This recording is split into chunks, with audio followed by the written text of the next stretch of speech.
1. 일본과 대만의 비극적 종말. 2. FA 1. 한국 기술이 미국보다 우월하다. 2. 유럽은 한국 무기 대량을 구매. 대한민국이 전 세계를 긴장하게 만들고 있습니다. 자칫하면 대한민국의 독주를 명언이 막지 못할 상황에 처했기 때문인데요. 탄약, 부품 등을 포함한 총 150조 원이 넘는 폴란드 방산 수출을 성공시키며 전 세계의 방산 기술력의 무수성을 알리더니 이제는 대한민국이 미래 방산 시장까지 독점할 수도 있는 초유의 사태까지 벌어진 것입니다. 바로 대한민국의 우수한 수소면류전지 기술 덕분입니다. 특히 아시아 태평양 지역에 대한 노골적인 탐욕을 드러내고 있는 중국은 발등에 불이 떨어졌는데요. 만약 이대로 계속해서 한국의 군사 기술 추월을 허용한다면 가까운 미래의 군사 균형의 판도를 장담할 수 없게 되었습니다. 일례로 지난 9월 21일부터 25일까지 진행된 DX 코리아 2022에서는 아주 특이한 광경이 목격되었는데요. 한국 방산업체의 수소면류전지 기반 군용차를 목격한 다수의 군 관계자들이 하나인 등을 통해 자국 정부와 긴밀한 연락을 취하는 모습이었습니다. 대외적으론 KF-21N이나 한국형 수송기가 큰 관심을 모았지만 대려 군사 분야의 정통한 전문가들을 중심으로 한국의 수소면류전지 기술이 크게 화제가 된 것입니다. 그만큼 한국의 수소면류전지 기술이 이미 상당한 수준에 도달했다는 방증인데요. 사실 여기에는 그럴 수밖에 없는 이유가 있습니다. 현재 대한민국은 에너지의 95%를 수입에 의존하고 있습니다. 기름 한 방울 안 나는 나라라는 말처럼 이 중에서 화석연료는 1차 에너지 수요에서 무려 85%를 차지하는데요. 이처럼 에너지의 수입 의존도가 높다 보니 미래 사회에서 한국이 경쟁력을 확보하기 위해선 차세대 에너지원의 확보가 필수적이었던 것입니다. 열악한 환경에 절대 굴하지 않는 한국 특유 불굴의 의지가 또다시 불타오른 건데요. 이런 상황에서 수소는 최상의 대만이었습니다. 지금이야 비록 수소를 석유나 가스 같은 화석연료에서 추출해서 얻고 있지만 조만간 태양풍력 바이오 등 재생에너지를 사용해서 무한에 가까운 수소를 생산할 수 있습니다. 쉽게 말해 마르지 않는 광산인 셈인데요. 천연 화석연료가 나지 않는 대한민국에서 무궁무진 생산할 수 있는 수소는 그야말로 생명줄이나 다름없는 에너지원입니다. 오죽하면 이미 2019년 1월 수소경제 활성화 로드맵을 마련해서 수소경제 사회화에 뛰어들었을 정도인데요. 이 덕분에 안정적인 경제성장은 물론 안보 분야에서도 탄탄한 기틀을 마련할 수 있게 되었습니다. 한마디로 일거양득의 기회를 잡은 셈인데요. 그리고 이런 수소를 활용하는 대표적인 방법이 바로 수소면류전지입니다. 이를 쉽게 설명하자면 수소와 산소를 반응시켜 전기를 생산하고 이를 건전지처럼 저장해서 활용하는 방법입니다. 그리고 앞서 말했듯이 대한민국은 미 수소면류전지 분야에서 세계를 선도하고 있습니다. 실제로 대한민국은 수소 활용 분야에서 세계 최초의 수소차 양산에 성공하고 있으며 심지어 핵심 부품의 99% 미상을 국산화에 성공하기까지 했는데요. 이 덕에 이미 2021년에는 전 세계 민간 수소차 시장에서 한국이 857대의 점유율을 확보하며 3년 연속 1위를 차지했습니다. 이는 이민 미국이 347대에 불과하다는 걸 고려하면 무려 2.6배 이상 차이 나는 독보적인 수치입니다. 또한 한국은 지난 2020년 1월 세계 최초로 수소경제 육성 및 수소 만전관리법을 제정하며 2021년부터 시행하고 있는데요. 그만큼 한국은 아직 세계 어느 국가도 시도하지 못한 수소면류전지 분야에서 선도적으로 시스템을 구축하고 글로벌 시장을 이끌고 있습니다. 게다가 한국은 이렇게 민간 수소차 시장에서 검증된 무수한 수소면류전지 기술력을 기반으로 국방 분야에서도 눈부신 성과를 이루고 있는데요. 얼마 전 방위사업청은 미래 기동 무기 체계의 기동성과 생존성 향상을 위해 수소면류전지 추진체계 및 경량, 고강도 장갑 확보 워크숍을 개최하기도 했습니다. 방사청 관계자는 4명 기관을 사용하는 현재의 기동 무기 체계는 점차 친환경 전기 에너지 기술과 원격 제어 인공지능 관련 기술 등과 결합해 무인화 고성능화 소형화 추세로 발전할 것이라며 수소면류전지는 미래 기동 무기 체계의 핵심적인 새로운 동력 장치로 자리매김하게 될 것이라고 예측했습니다. 특히 군사적 측면에서 수소연료전지 특유의 정숙성을 확보하게 되면 하우스텔스 전차 등 다양한 형태로의 운용 및 진화에 원동력이 될 것이라고 강조했는데요. 즉 조용히 적에게 접근해서 포탄을 쏟아붓는 스텔스 전차나 야함을 틈타 빠르게 적의 지근거리로 접근해 기습을 가하는 스텔스 장갑차도 더 이상 꿈이 아니게 되는 것입니다. 실제로 바로 이런 이유로 한국뿐만이 아니라 전 세계 다양한 나라들이 수소연료전지를 군사 분야에 적용하고자 노력하고 있습니다. 먼저 미국은 상대적으로 빠른 2000년대부터 수소 에너지 연구 개발에 뛰어들었는데요. 미 육군과 GM 쇠보레는 이미 2017에서 2019년까지 2년 동안 수소연료전지를 탑재한 차세대 소형 전술 차량인 실버라도 ZH-2의 야전 테스트를 진행했을 정도입니다. 그리고 지금은 실전 배치를 위한 추가 개량에 돌입했는데요. 이는 그간 무수했던 대외적인 평가와 다르게 내부적으로 여러모로 탈이 많았던 험비를 대체하기 위해서입니다. 실제로 군사 작전에서 가장 중요한 항속거리를 봤을 때 험비가 563km 남짓에 불과한 데 비해 실버라도는 그보다 훨씬 광범위한 643km의 항속거리를 기록했는데요. 다시 말해 야전의 극한 상황에서 실버라도가 험비보다 더 장기간 작전을 수행할 수 있었습니다. 게다가 실버라도는 험비 같은 기존의 군용차보다 솜과 열을 현저히 적게 내뿜었습니다. 이건 현대 감시장비 체계의 상당 부분이 열 명상에 의존한다는 걸 생각하면 병사의 생존성과 직결되어 있는 굉장히 중요한 기능인데요. 해당 분야에서는 디젤 엔진을 사용하는 험비와 감히 비교하는 게 불가능할 정도입니다. 또한 수소 저장 탱크의 7.62mm 관통 및 RPG 피탄 만전성을 확보했는데요. 이 정도면 후방은 물론 전방 분야에서도 충분히 실전 활용할 수 있을 정도입니다. 추가적인 방어력 등의 개선이 필요한 것으로 보이는데요. 하지만 실버라도를 비롯한 수소연료전지 차량의 가장 큰 이점은 수소연료전지는 수소와 산소의 전기 화학 반응을 통해 기동에 필요한 전기를 생산하고 부산물은 오로지 물뿐인데요. 놀랍게도 이 물은 병사들의 식수로 활용할 수 있습니다. 이는 상상하는 것 이상으로 큰 이점인데요. 미국은 걸프전을 거치면서 깨끗한 생수를 가장 중요한 전략물자 중 하나로 생각하고 있습니다. 오죽하면 미군의 전투 교리를 흡수하던 우크라이나군조차 러시아의 침공 기미가 보이자 가장 먼저 한 일이 주요 거점에 생수와 음료를 비축하는 일이었습니다. 그런데 이런 물을 추가적인 보급 없이 자체 생산할 수 있다는 것은 차후 수소연료전지가 보급 전에 새로운 지평을 열 수도 있다는 의미입니다. 상상치도 못한 부수적인 이득인데요. 그런데 이런 보급상의 이점을 일찍이 알아본 나라도 있습니다. 바로 중국입니다. 넓은 국토를 보유한 만큼 전쟁이 발발하면 보급선의 길이가 길어질 수밖에 없는 중국도 얼마 전부터 군사 분야에서 수소 에너지를 적극적으로 활용하기 시작했습니다. 일례로 중국은 2016년 수소전기차 로드맵을 책정 공표하는 등 정책을 수립하고 2019년에는 수소차를 밀정 비율 의무적으로 생산하도록 강제했는데요. 이런 강압적인 정책을 펼친 결과 2020년을 기준으로 중국은 세계 최대 수소 수요국으로 등극하면서 전 세계 수소 총수요의 약 30%를 차지하는 수소 대국으로 성장했습니다. 심지어 2035년에는 국가적으로 수소 산업체계를 완성하겠다는 야심찬 계획까지 세워놓고 있는데요. 특히 중국이 집중하고 있는 분야는 무인 잠수정입니다. 무인 잠수정은 저렴한 개발 비용과 유지 비용, 병사의 컨디션을 고려하지 않아도 되는 긴 잠항 시간 덕분에 미래 해전의 판도를 뒤바꿀 게임 체인저로 주목받고 있는데요.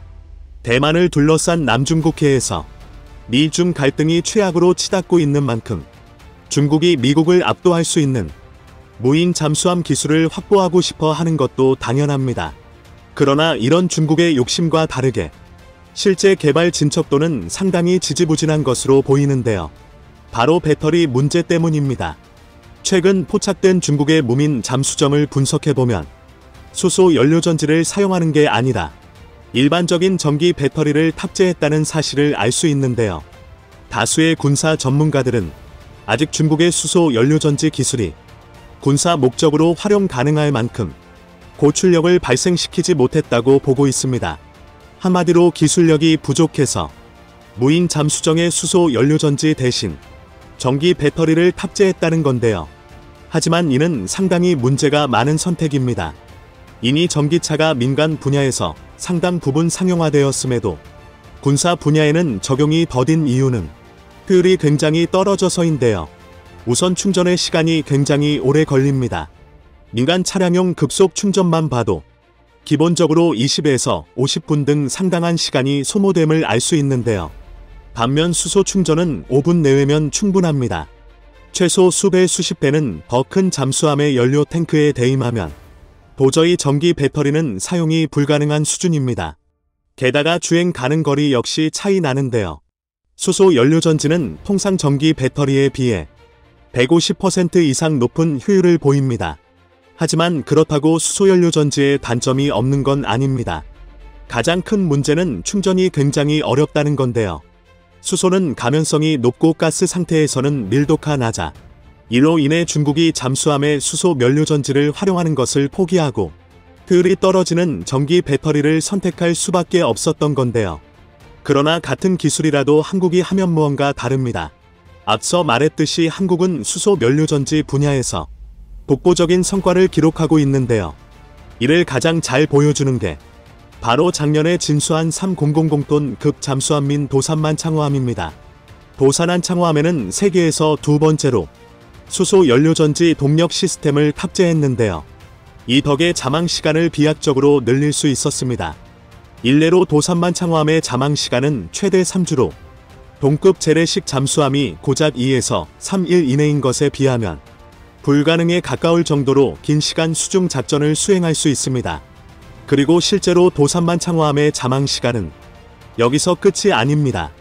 ADD는 올해 충전초 문제를 국방과학연구소 해결하기 위해 잠수함에서 수소를 직접 생산할 수 있는 획기적인 기술을 개발하는 데 성공했습니다. 그간 수소를 저장하기 위해서 잠수함 내부에 설치하는 수소 저장 합금은 무게당 저장 효율이 낮고 수소도 별도의 시설을 통해서만 충전할 수 있었는데요. 이번에 ADD에서 개발한 기술은 메탄올에서 수소를 직접 채취해 잠수함 내에서도 고순도 수소를 직접 생산할 수 있게 되었습니다. 이 덕에 수소 연료전지에 리튬이온 배터리를 동시에 탑재하는 KSSIII 배치라이부터는 동급 재래식 잠수함이 아니라 원자력 잠수함과 비교 우위를 점쳐야 할 정도입니다. 각종 국제 제약으로 지금 당장 원자력 잠수함을 건조할 수 없는 한국의 입장에서 원자력 잠수함과 동급의 성능을 발휘할 수 있는 수소 연료전지 잠수함은 전력상 커다란 이득인데요. 이런 가운데 지난 10월 27일에 또 한 가지 빅뉴스가 터졌습니다. 바로 수소 연료전지를 적용한 대잠 정찰용 무인잠 수정의 핵심 기술을 ADD가 개발을 완료해 오는 2030년이면 실전 배치될 거란 소식입니다. 이는 중국은 물론 미국과 비교해도 월등히 빠른 속도인데요.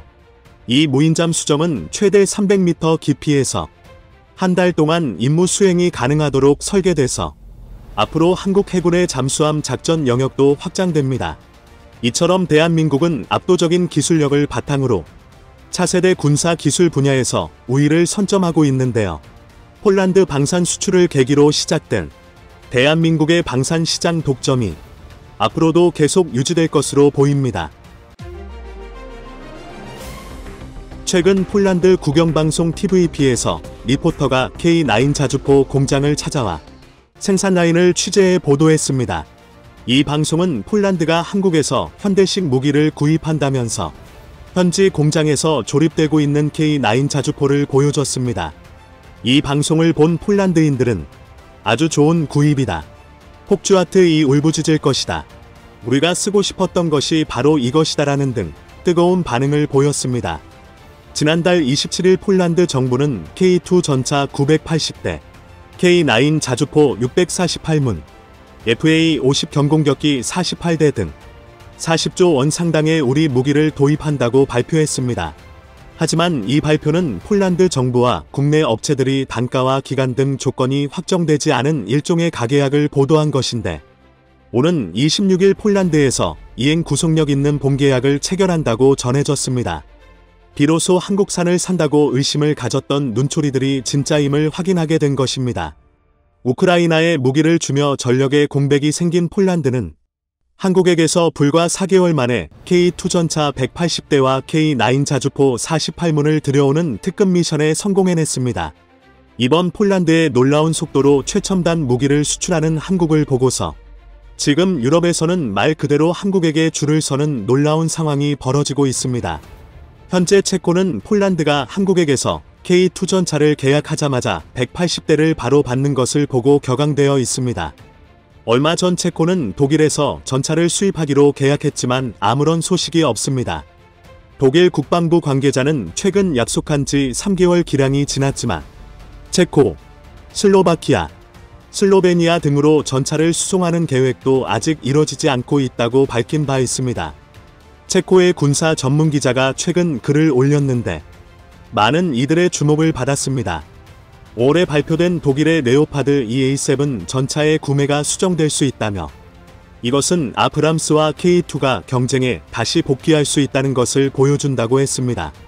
여기에 다양한 댓글이 달렸는데 레오파드 전차를 생산하는 독일의 KMW를 믿을 수 있는 파트너라고 생각하지 않습니다라며 불신을 보내는 이도 있었고 K2는 고려할 가치가 있습니다. 한국인의 장점은 일정하고 아주 빠른 생산입니다라며 독일과 비교하는 글도 보였습니다. 또한 체코 국방부 장관이 폴란드 국방부 장관을 만나 사진을 SNS에 올리며 폴란드 군대의 현대화는 우리에게 영감을 준다고 이야기했습니다. 이에 체코 군사 전문 기자는 SNS에 이 발언을 인용하며 폴란드가 한국에게서 구매한 것을 열거하면서 KF-21 전투기 FA-50 경전투기 K2 전차 고맙다고 썼습니다.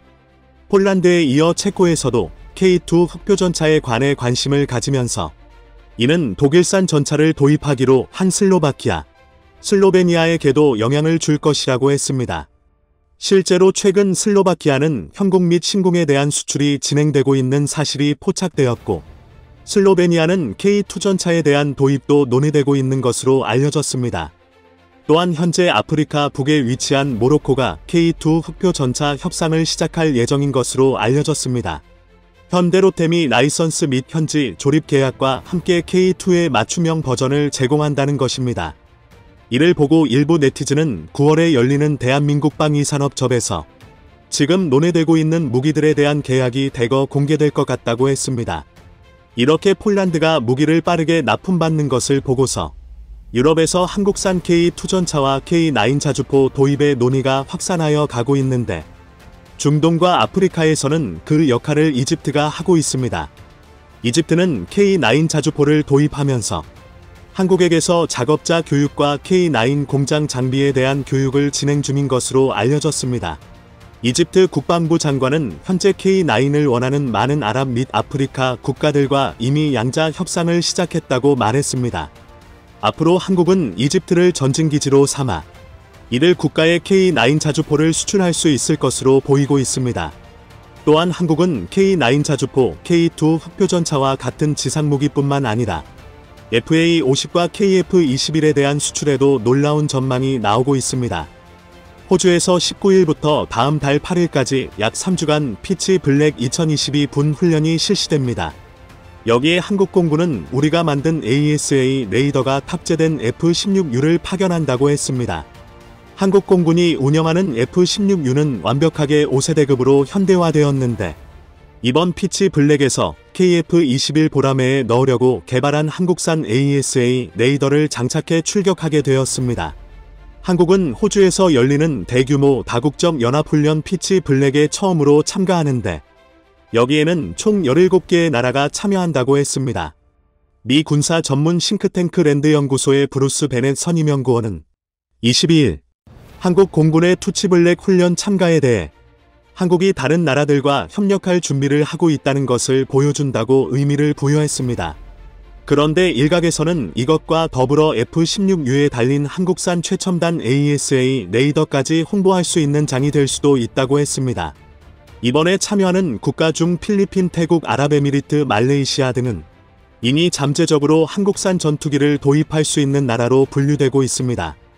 한국은 자체적으로 전투기를 개발하면서 AESA 레이더와 같은 핵심 기술까지 국산화를 이뤄냈기에 앞으로 FA50과 다른 무기들에도 한국산 A사 레이더를 달아 수출할 수 있을 것으로 기대되고 있습니다. 이번 피치 블랙에서 한국산 A사 레이더의 우수함을 제대로 보여준다면 앞으로 전투기 세일즈에 큰 도움이 될 수 있다는 것입니다. 이번에 한국 무기를 대거 도입한 폴란드는 FA50 경공격기의 봄계약은 다음 달에 체결되어 48대가 수출될 것이라 했는데 앞으로 동유럽 국가들이 이를 보고 한국에 주문을 넣을 가능성까지 커졌다고 했습니다. 과거 필리핀과 이라크에 FA50을 판매했던 한국항공우주산업 KAI는 폴란드 시장을 뚫으면서 나토 회원국 수출 사례를 처음으로 만들었는데